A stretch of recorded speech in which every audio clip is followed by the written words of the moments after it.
ওরে সেই যে দুই অধে ভাই আমার ওই গাছে গা ওরে সেই দুই ভাই আমার ওই গাছে গা ওরে বন্ধ পানে ছেড়ে হলো মায়ের ওরে বন্ধ পানে ছেড়ে হলো মায়ের ওরে বন্ধ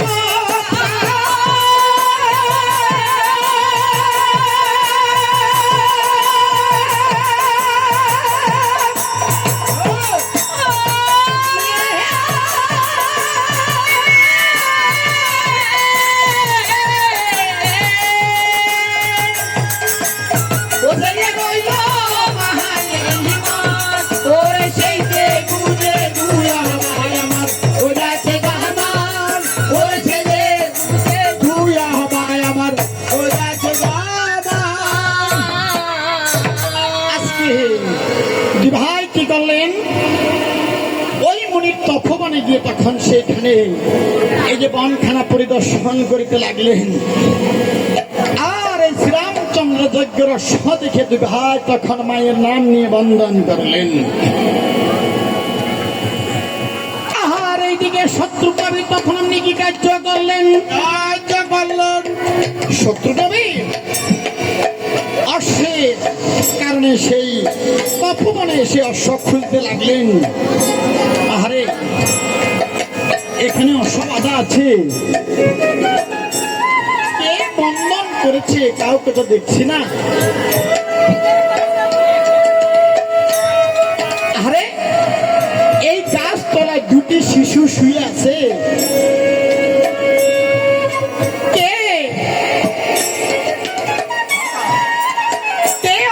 বন্ধন করেছে। আর এই শিশু পুত্র দুজন এইখানে শুয়ে আছে, সে কেমন মা? আরে জন্ম দিলে কি মা হয়? শুধুমাত্র জন্ম দিলে মা হয় না, সন্তানকে লালন পালন করে মানুষ করতে হয়, মায়ের দুধ পিয়াইতে হয়।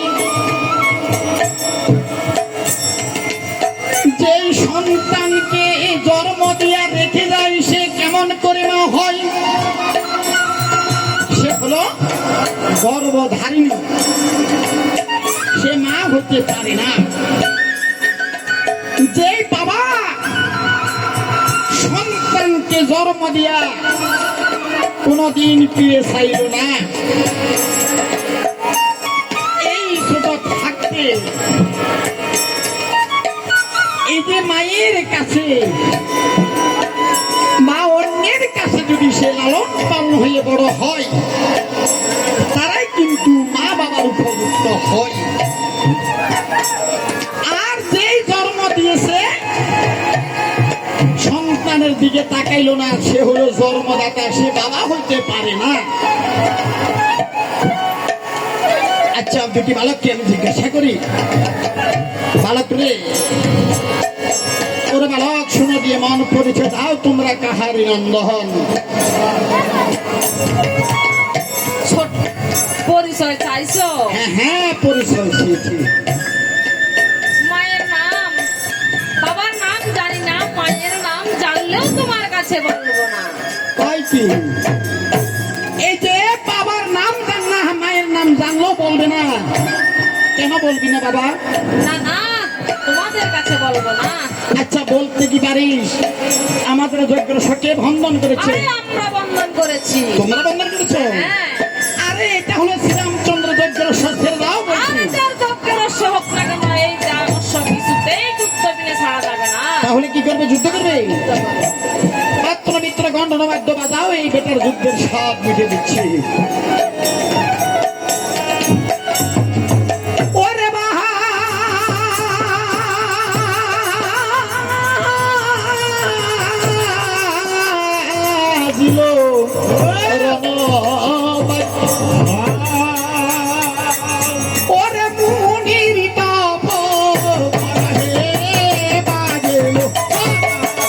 মুনির তপ বাজে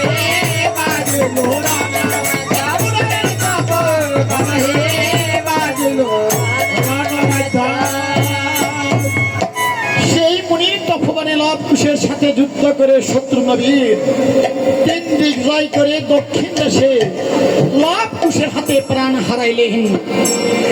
আর এদিকে দুধ গিয়া তখন শ্রীরামচন্দ্র অযোধ্যায় উপনীত হইলেন।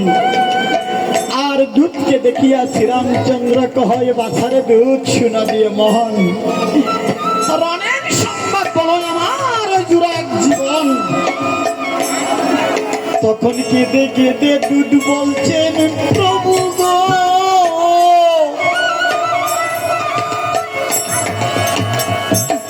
ও গো প্রভু, মঙ্গল বলবো কি? শত্রু নবীর চলে গেল অযোধ্যায় অনলদি।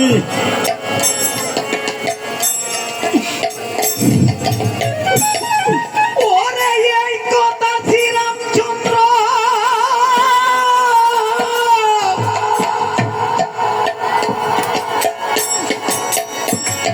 যখন শুনিল,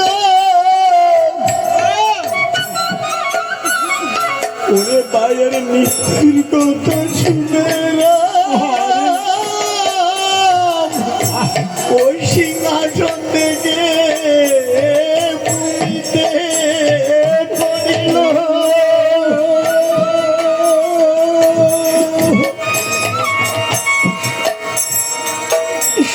এখন আমি কি করি? এখন আমি কি করি? আমার ভাই মারা গেল, আমি একজন সারি অংশে জন্ম ধারণ করেছি, আজকে আমার এক অংশ চলে গেল। আজকে আমার এই কি অমঙ্গল হলো? ওরে ভাই ভাই বলে রাহা,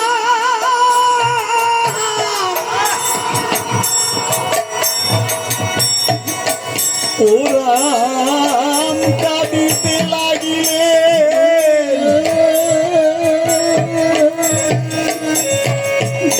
ওরে শ্রীরামচন্দ্রের কান্না শুনে ওই বশিষ্ঠ মুনি কহিতে লাগিলেন, হে শ্রীরামচন্দ্র, আর কেঁদো না শ্রীরামচন্দ্র, তোমার এখনো সময় আছে। তোমার ভাই একজন মারা গেছে, বড় তার লক্ষণ তারা জীবিত আছে, তাদেরকে তুমি পাঠিয়ে দাও। এই কথা শ্রীরামচন্দ্র যখনই শুনলেন, বরতার লক্ষণ বলে ডাকিতে লাগলেন। ডাক শুনে ভরত লক্ষণ সাক্ষাতে আসলেন। পরে ভরতের লক্ষণ শুনে দিয়ে মন ভ্রমিতে ভ্রমিতে সে দক্ষিণ দেশে গমন। দক্ষিণ দেশে আমাদের ছোট ভাই ও শত্রুঘ্ন বীর হারাইছে জীবন।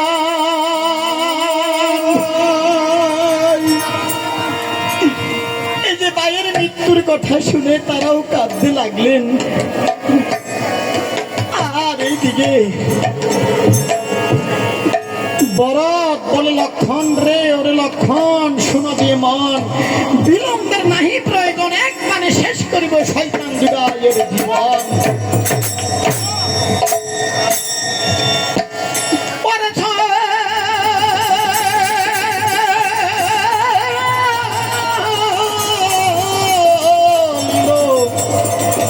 ভরত লক্ষণ ওরে রামি গুনা হে গুন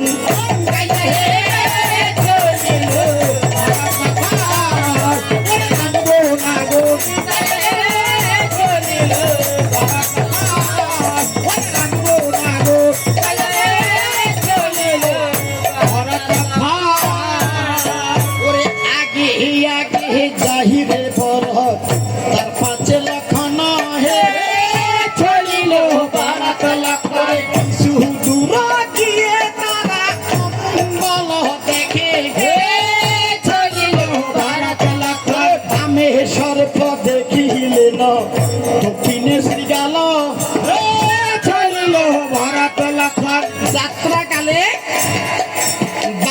পাশে সর্প দেখিলে অযাত্রা হয়, আর দক্ষিণ পাশে শ্রীগাল দেখিলে অযাত্রা হয়।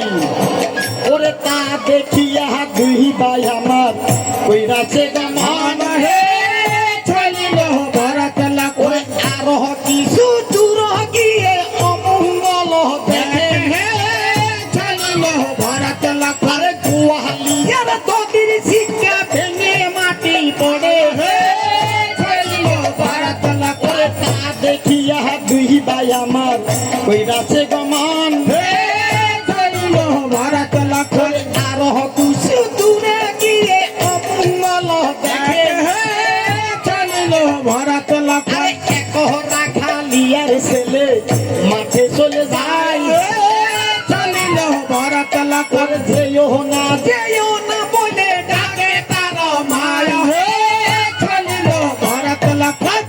মায়ের কথা অবমাননা করলে, মায়ের কথা অবমাননা করলে সন্তানের অমঙ্গল হয়। মা বলেছেন মা হলো গুরুজন, বাবা হলো গুরুজন। এই গুরুজনের কথা না মানলে অমঙ্গল হবে। তাই আর হলো স্বামী হলো গুরুজন। স্ত্রীকে যদি স্বামী বলে তুমি অমুক জায়গাতে যেও না, স্ত্রী যদি তার কথা না মানে তাহলে ভগবান কখনো সন্তুষ্ট হবে না। তার জন্য এই যে কালো ছায়া নেমে আসে, মনে করিতে হবে শাস্ত্রে লেখা আছে আসন্ন বিনাশকে সুনিশ্চিত করা হয়। বিনাশ তার জন্য অবধারিত। আজকে সে কি করলেন, আজকে মা বলছেন বালকরে বাবা যেও না তোকে নিষেধ করেছি, আজকের মাঠে গেলে ফিরে আসবে না বাবা। আরে তারপরে দুই ভাই আমার কইরাছে গমন চলিল ভারত লাখ। মুনির তপবন গিয়ে দিল দর্শন হে চলিল ভারত লাখ। মুনির তপবন গিয়ে দিল দর্শন হে চলিল ভারত লাখ। রানী গুণ গুণ হে চলিল ভারত লাখ।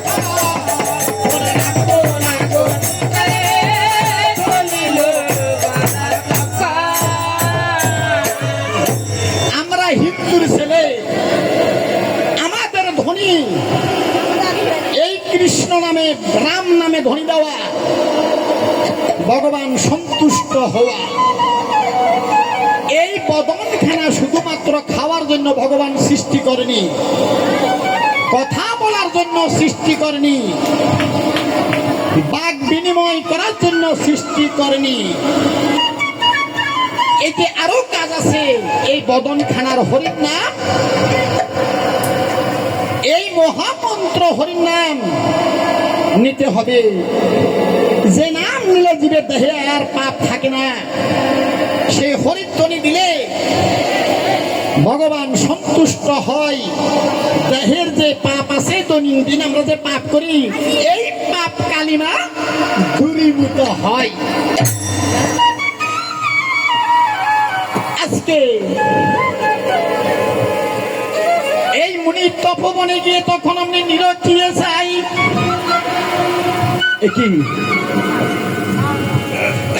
কি আমাদের ছোট ভাই শত্রুঘ্ন এইখানে পড়ে আছে, তার মৃতদেহ। ওরে ভাই তুই কোথায় চলে গেলি রে ভাই, কোথায় চলে গেলি? কে দাদা বলে ডাকবে রে ভাই? কে শাস্ত্র কথা শুনাইবে রে ভাই?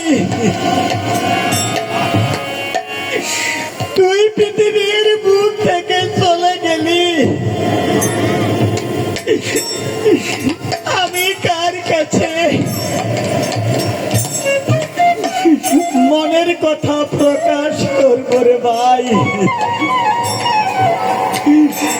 আজকে বড় তার লক্ষণ কাঁদিতে লাগলেন। কিছুক্ষণ পরে ভরত বীর বলেন, লক্ষণ রে, ওরে লক্ষণ, বিলম্ব নাহি প্রয়োজন, চল যাই একবারে শেষ করিব শয়তান বিবাহের জীবন। তখন লক্ষণ বললেন, দাদা গো,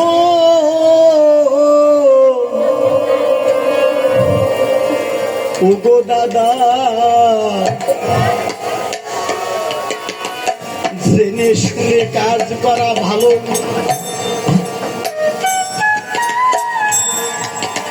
জেনে শুনে কাজ করিলে, জেনে শুনে যুদ্ধ করিলে দাদা মনে আর কোনো দুঃখ থাকবে না। কেন বলছিস? ওরে লক্ষণ, আমি তোর দাদা বরং বলছি, এমন কথা কেন বলছিস?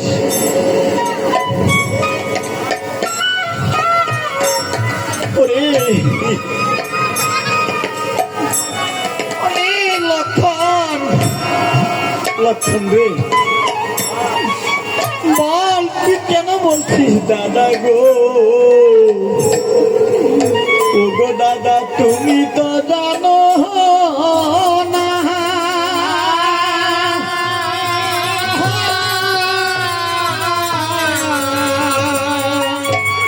ওরে তুমি যদি জানতে গো দাদা, এইরকম নিষ্ঠুর বাণী দাদা শুনাইছে না। দাদা সে দেখো দুটি বালকের কি সুন্দর রূপ। শ্রীরামচন্দ্র যদি এই বন মাঝে আসতো দাদা, তাহলে এই বন মাঝে 3 রাম হইতো। দাদা গো, বলিও মহানের রূপা দেখি না গো, অমন রূপা দেখি না গো, অমন রূপা দেখি না গো, অমন রূপা দেখি না গো, রূপে আলো করে দাদা, এমন রূপা দেখি না গো, আলো করে দাদা, রূপা দেখি নাই গো। দুটি বালককে দেখো কি রকম রূপ। দাদা গো, একটি যেমন ছাদে বকিরান, একটি যেমন ছাদে বকিরান, যেমন ছাদে বকিরান, মেঘের বারান, একটি যেমন ছাদে বকিরান, মেঘের বারান, একটি যেন ছাদে বকিরান, ওরে জলমহল জলমহল জলমল করে, জলমল করে, জলমলে জলমল জলমল করে, জলমল করে, রূপে গুণহন আলো করে, জলমল জলমল জলমল করে, রূপে গুণহন আলো করে, জলমল জলমল জলমল করে, রূপে গুণহন আলো করে, জলমল জলমল জলমল করে, জলমল জলমল করে, জলমল জলমল রূপে ভবন আলো করে, জলমল জলমল জলমল করে। বড় দাদা, তুমি এইখানে বসো, আমি দুটি বালকের পরিচয় একটু জেনে আসি। তখন ভরত বীর এইখানে রইলেন, আর এইদিকে লক্ষণ দিয়ে বলছেন, বালক রে,